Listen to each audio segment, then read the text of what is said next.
किसान भाइयों, आज हम बात करेंगे पेड़ी गन्ने से ज़्यादा उत्पादन कैसे लिए जाए साथियों, पहले साल के मुकाबले।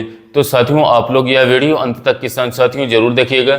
अगर आप गन्ने की खेती करते हैं तो मैं आप लोगों को साथियों ऐसे ऐसे टिप्स बताने वाला हूं जो कि साथियों पेड़ी गन्ने यानी कि दूसरे साल की भी फसल से आप साथियों रिकॉर्ड तोड़ पैदावार ले सकते हैं। इसे आप पौधे गन्ने में भी अप्लाई कर सकते हैं। तो किसान साथियों, आपको मेरा चैनल अच्छा लगता है, खेती से जुड़ी हुई जानकारियाँ अच्छी लगती हैं तो कृषि मित्र चैनल को जरूर सब्सक्राइब कर लें और पास वाली बेल आइकन को प्रेस कर लीजिएगा। तो किसान साथियों, जैसे कि गन्ने की जो फसल होती है दोस्तों, वो बात करें तो पहले साल के मुकाबले दूसरे साल वाली जो फसल हमारी होती है उसमें साथियों ज़्यादा से ज़्यादा देखभाल करनी पड़ती है।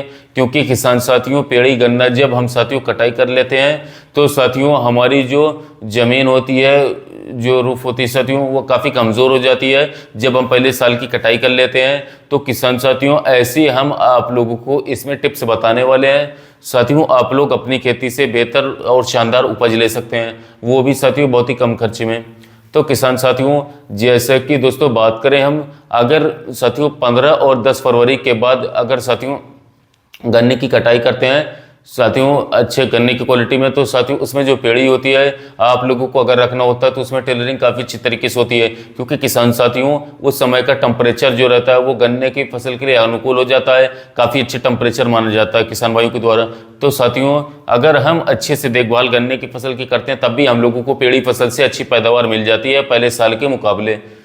ऐसी किसान भाइयों इस समय पर गन्ने की वैरायटियां मार्केट में आ चुकी हैं। अगर हम अच्छे से देखभाल नहीं करते हैं तो बेहतर उपज बिल्कुल नहीं ले पाते हैं। जैसे कि साथियों अगेती गन्ने की प्रजाति हमारी, उसमें क्या करना होता है किसान साथियों, सबसे पहले सावधानी मैं आप लोगों को बताता हूं दोस्तों। जब गन्ने की फसल की आप कटाई करते हैं तो गन्ने की कटाई बिल्कुल ज़मीन के स्तर से मिला करके आप लोगों को करनी चाहिए। कुछ किसान भाई ऊंचे से कटाई कर देते हैं तो बिल्कुल भी ना करें, ज़मीन के बराबर से कटाई करनी चाहिए। जो ठोटे होते हैं उसको आप लोग बराबर कर दें कटाई करने के बाद दोस्तों। और इसके साथ साथ किसान भाइयों, अक्सर मिठास ज़्यादा होने से साथियों फंगस बहुत ही जल्द अटैक कर देते हैं। गन्ने में जो ठोटे होते हैं उसमें फंगस आसानी से लग जाती है।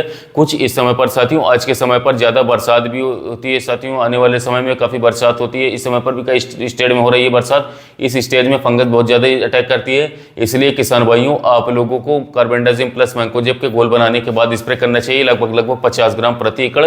साथियों 100 से 150 लीटर पानी में अगर ठोटों के ऊपर आप स्प्रे कर देते हैं तो साथियों बहुत ही अच्छे इसका लाभ देखने को मिलता है और लाभ फंगस का अटैक भी देखने को नहीं मिलता है। साथियों दूसरी बात, सबसे मुख्य सावधानी यह है साथियों कि जो हमारी पत्ती यानी कि फसल अवशेष होते हैं उसको किसान भाई जला देते हैं। तो साथियों बिल्कुल भी किसान भाइयों इस अवस्था पर न जलाएं।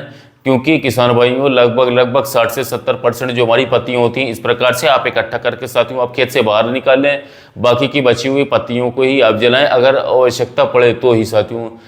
किसान साथियों, ज़्यादा पत्तियों के ढेर होने से हम खेत को आग लगा देते हैं, जिस कारणवश टेम्परेचर खेत का ज़्यादा हाई होने से साथियों जो जड़ें होती है हमारी वो सूख जाती मर जाती गन्ने की फसल की, जिससे काफ़ी नुकसान होता है। टेलरिंग बिल्कुल भी नहीं होता गन्ने की फसल में।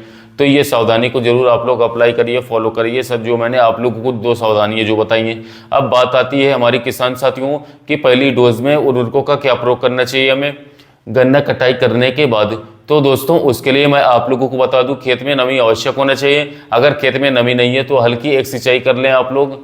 उसके उपरांत किसान भाइयों लगभग 40 किलोग्राम यूरिया प्रति एकड़ के हिसाब से आप लोगों को प्रयोग करने चाहिए। ज़्यादा यूरिया का प्रयोग भूल करके भी ना करें, क्योंकि किसान साथियों ज़्यादा यूरिया से गन्ने की फसल में बहुत ही ज़्यादा कीट और रोगों का अटैक साथियों फैल जाता है, क्योंकि पत्तियां मुलायम हो जाती है, ग्रीननेस में आ जाती हैं। तो इस अवस्था में 40 किलोग्राम प्रति एकड़ यूरिया का प्रयोग करें साथियों।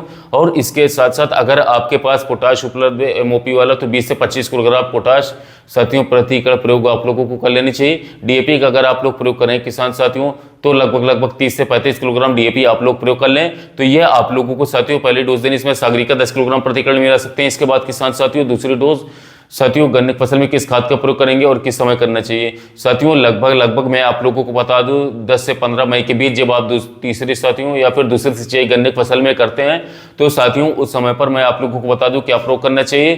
तो मैं आप लोगों को बताता हूं किसान साथियों, लगभग 3 से लेकर के 4 bag single super phosphate SSP जो हमारी खाद आती है साथियों बहुत ही शानदार खाद रहती है, और 40 से 45 किलोग्राम यूरिया दोनों को मिक्स करके साथियों खेत में बिखेर करके और फिर सिंचाई करवा देनी चाहिए आप लोगों को। इसका रिजल्ट साथियों बहुत ही अच्छा बहुत ही अनोखा मुनाफा आप लोगों को देखने को मिलेगा साथियों, टॉप क्वालिटी का रिजल्ट मिलेगा। कुछ किसान भाई लगातार प्रयोग करते चले आ रहे हैं और हम भी किसान भाई को अब लगातार सजेस्ट कर रहे हैं, क्योंकि किसान भाई सिंगल सुपर फॉस्फेट के अंदर सल्फर अच्छी मात्रा में होता है, अच्छी डोज में होता है, जो कि साथियों कल्ले निकलने में काफी मददगार साबित होता है। और इसके साथ साथ सिंगल सुपर फॉस्फेट से साथियों अच्छा लाभ भी देखने को मिलता है किसान भाइयों को। तो साथियों ये तो रही हमारी 2 बुधवार उर्वरकों का प्रयोग करना है साथियों आप लोगों को पीड़ित फसल में। तो मैं आप लोगों को बता दूं, और किसान साथियों अगर कोई भी कीट का प्रकोप होता है, कछुआ लोग रखता है और इसके साथ पोंगी जो हमारी सूख जाती गन्ने की फसल की, तो उसके लिए किसान भाइयों मैं अगले आने वाले समय में स्पेशल वीडियो में आप लोगों को बताने वाला हूँ। तब तक के लिए ये जानकारी आप लोग अपने पास रखिएगा साथियों।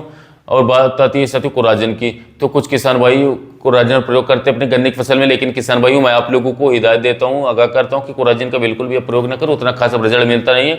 इसकी जगह पर और भी इंसेक्टिसाइड अच्छे लगे, जैसे बाहर का लेसेंटा आता है, आपको किसी आ गया था, इन सभी कीटनाशकों फिप्रोनिल प्लस इमेडा ले सकते हैं। तो और भी अच्छी जानकारियों के लिए साथियों आप कृषि में तो चैनल को सब्सक्राइब कर लीजिएगा, ताकि आने वाली गन्ने की खेती संबंधित छोटी जानकारियां आप लोगों को मिल सके। साथ ही मिलते हैं टॉपिक के